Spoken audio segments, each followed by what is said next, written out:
everyone, and welcome to another episode of Selling Greenville, your favorite real estate podcast here in Greenville, South Carolina.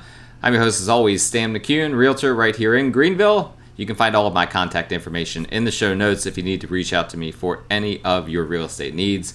Just a reminder, as always, please like, rate, review, subscribe, all of those things when you're on this episode on whatever app you're using so you don't miss future episodes. Please do that. That's all I ask of you guys. Use me as your realtor. If you are a realtor and you're not going to obviously use me as your realtor, consider joining my real estate team. I'd love to talk to you about that. I'd love to help you out with some one-on-one mentoring. So please let me know. I know that there's some realtors listening to this, and I'd be happy to chat with you guys. Today we are going to dig right into what's now called monthly indicators that the Greater Greenville Association of Realtors puts out. Now, interestingly, as I'm recording this on July 15th, the CPI inflation report just came out. It was kind of in line with expectations, on the higher side in some things, on the lower side in some things. Caused a slight bond sell-off, nothing too dramatic. It is, at the moment, it's not a positive for mortgage rates, but it won't be a huge negative. So for those of you that are interested in that kind of thing, let's see, Mortgage News Daily currently has the 30-year fixed rate mortgage on average at 6.85, so that'll probably tick up to 6.88 to 6.9 by the end of the day is what I would imagine. So let's dig right into these monthly indicators from GJR. New listings right at the top here. New listings up 9.5%. So we've been talking a lot about how the new listings data has been coming in really, really hot since January. January was down, but the rest of the year so far has been hot. June, another hot month, 9.5% increase year over year in new listings. Now, that wasn't as big of an increase as the last few months. And it was a big month-on-month decline from 2701 in May to 2397 in June. So what's interesting about that is that sometimes this new listings data can peak later in the year. We've seen this particularly in more recent years, that the peak has been, we had this weird crown formation in 2023, but in more recent years, oftentimes it's been later in the year that we've seen the highest new listings data. But May appears like it most likely will end up being the highest month of the year for new listings, and it's just going to keep coming down from here. And so when we talk about inventory a little bit later, just keep that in the back of your mind, because that's going to impact, obviously, inventory. Pending sales, this number is always low for the most recent month. Pending sales for the month of May, which should be accurate now after being revised. I told you guys May would come in low, not as low as it looked when we went over this last month, but May was revised up to 1,465 pending sales, which is a big decrease from May of last year, which was 1,577. So that is a 7.1% decrease in pending sales after we've had many, many months of positive prints on pending sales. May was the first in a very long time where it went negative, and I think June, after it gets revised, will also be negative. Maybe not quite as large of a difference as May was year on year, but I think that June is going to continue that trend. Now may end up being higher than May month on month. That's going to be interesting. It's going to be very, very close. But long story short, pending sales are starting to show some negative prints year on year. There is less activity year on year is what that is telling me, right? Less buyer activity. That being said, closed sales are still coming in hot, okay? We've been positive all year. We're continuing to be positive. 7.6% increase year on year in closed sales for the month of June. It went up to 1,689 from 1,570. Now, pending sales dropping the way it is, you have to think that the closed sales will follow, right? So this might be, we might start to see some negative prints from here on out is kind of what I'm saying. I don't know, because some of these numbers have been a little wonky, right? The closed sales number has been higher than expected on multiple different levels, even though months of inventory has gone up. So we have to combine all of these different data points together. And basically, when you do all of that, when you factor them all in, basically the market is slowing down, but there's still all this pent-up demand. And so you've got more supply still coming on the market than demand, but demand is still pent up, so it's still just kind of spilling out, into some of these numbers. But it does seem like we're in for a slower summer just based on the pending sales data. So it'll be interesting to see. Because the one thing, and we've talked about this before, that could keep these closed sales up is if fewer homes that are under contract fall out from being under contract. And we have been seeing that more contracts are actually getting to closing than we've had the past few years. Days on market until sale went up a little bit, went to 43 year on year. That's a 4.9% increase. It is a month-on-month decrease, but that is seasonal. We typically see every year these summer months that the days on market bottom out. So the 4.9% increase from 41 to 43 days on market from June 24 to 25. I don't really think that's super noteworthy. Basically, the homes are taking about the same amount of time, slightly longer, but about the same amount of time to go under contract as they did a year ago, roughly 1.5 months. Median sales price. We hit the highest that we've ever hit in the greater Greenville area market, $330,000.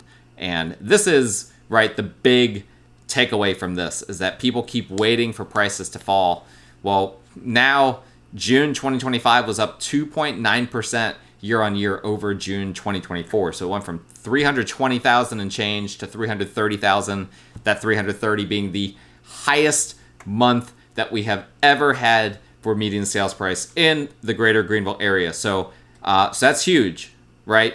That's telling us that despite all of the softening, we have now seen, since February had a 5% increase year on year, we've now seen March was 1.6%, April was 1.6%, May was 2.4%, June was 2.9%.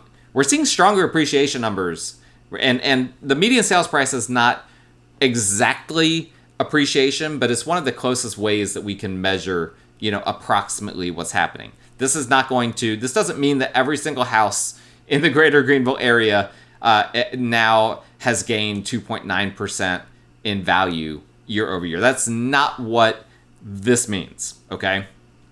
What this does, this is just aggregate data. So we can loosely say that home values are 2.9%, or that prices, more accurately, right, than home values, prices are 2.9% higher than they were a year ago. That doesn't inherently mean that your home value has gone up that much. So hopefully that makes sense to you guys, but regardless, this is a big indicator of what's happening, and not a good indicator from the standpoint of housing affordability. If you're a seller in this market, you certainly don't want to see this number going down. But if you're a buyer, which a lot of people are, seeing this going up is not a positive.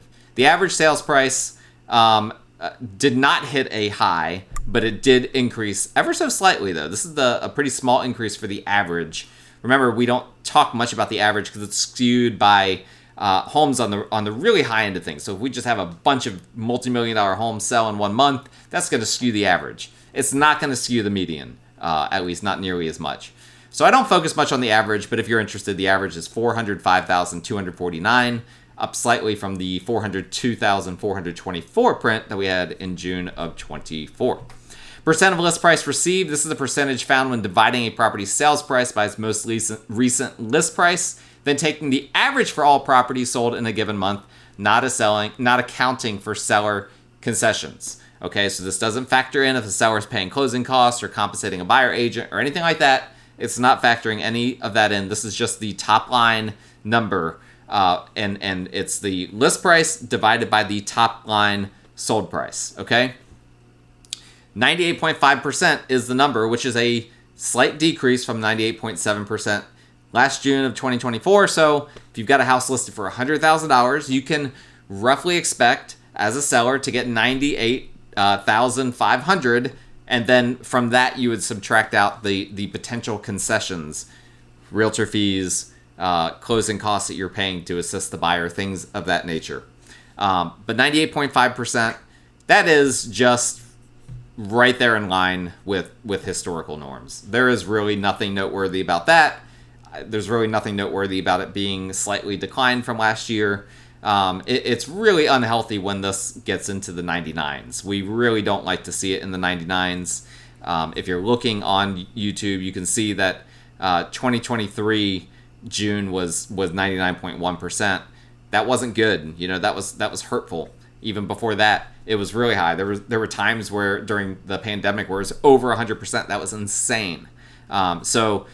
Really, the comfortable market, this number is really between 96 and 98. So it's even a little bit high. But it is in line with, relatively speaking, with historical norms. Housing Affordability Index. This is one way that we track housing affordability. This number bakes in the median income, mortgage rates, and the median sales price. So it bakes that all together, comes up with a number, and you want it to be 100 or higher, and that would indicate that the median family can afford the median priced home. And that number, unfortunately, is not at 100. It's at 92 currently, and that did drop 2 points from the 94 that it was in June of 2024. So the housing market, as it stands today, is less affordable than it was a year ago when you factor everything into the equation: incomes, mortgage rates, etc., home prices, etc. So housing affordability is going in the wrong direction. We've talked a lot about this. Housing affordability is going to continue to go in the wrong direction. The only way for this number to go right now above 100 again, we would have to see mortgage rates really come down a lot. We'd probably need to see them come down into the low sixes. They're in the high sixes right now. Maybe even lower than that. But it would have to come down substantially. And you can see that actually in the data. So September of 2024, in September of 2024, mortgage rates went down to 6.11% per Mortgage News Daily at one point. And so guess what happened? Our Housing Affordability Index went all the way up to 104 for the month of September 2024 due to mortgage rates coming down into the low sixes. So even though home prices are going up, incomes are going up, but not tremendously fast. Just kind of generally speaking, the labor market isn't that strong. All of these are resulting in this number that was randomly high in September. Now it's come all the way down to 92 in June. Inventory of homes for sale. This number is always high for the most recent month, but the long story short is that inventory is continuing to go up. So last month got revised to 5,444. That is a 30% year-on-year increase in inventory. That's a big jump. Now June, I'm not sure what it's going to be revised down as, but it's going to be another substantial jump, I think. I think it's going to be revised down into probably the high 5,000s, and June of 2024 was 4,354. So we're going to have another month of roughly 30% increase in inventory, and if anything happened that caused demand shock, right? Let's say that suddenly mortgage rates started to go way up, or let's say that suddenly we were hit with a big recession. A lot of sellers would have a lot of problems, right? Right now there's pretty stable demand. Again, there's pent up demand, and that could be released too, right? If mortgage rates came down, and came down in the absence of a recession, we could see a huge spilling out of activity, and some believe that we'll even see that even if we do go into a recession, that causes mortgage rates to go down. That maybe a recession doesn't even matter. It's just rates. And I tend to think that there's probably some truth to that. But a lot of homes on the market. The most that we've had on the market now, I'm not gonna look at this line, but we're probably close to 6,000. We've not been at or above 6,000 homes on the market since 2011. Like, that is, we're approaching 2011 numbers. We were still in the housing recession back then. So that tells me a lot of homes on the market right now.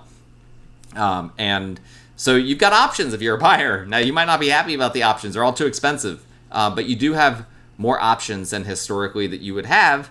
Now, that being said, the month's supply of inventory is still relatively low. May got revised down to 3.9. June will also get revised down probably in the low 4s after it's all said and done. That's still an increase. We've not been in the 4s for quite some time.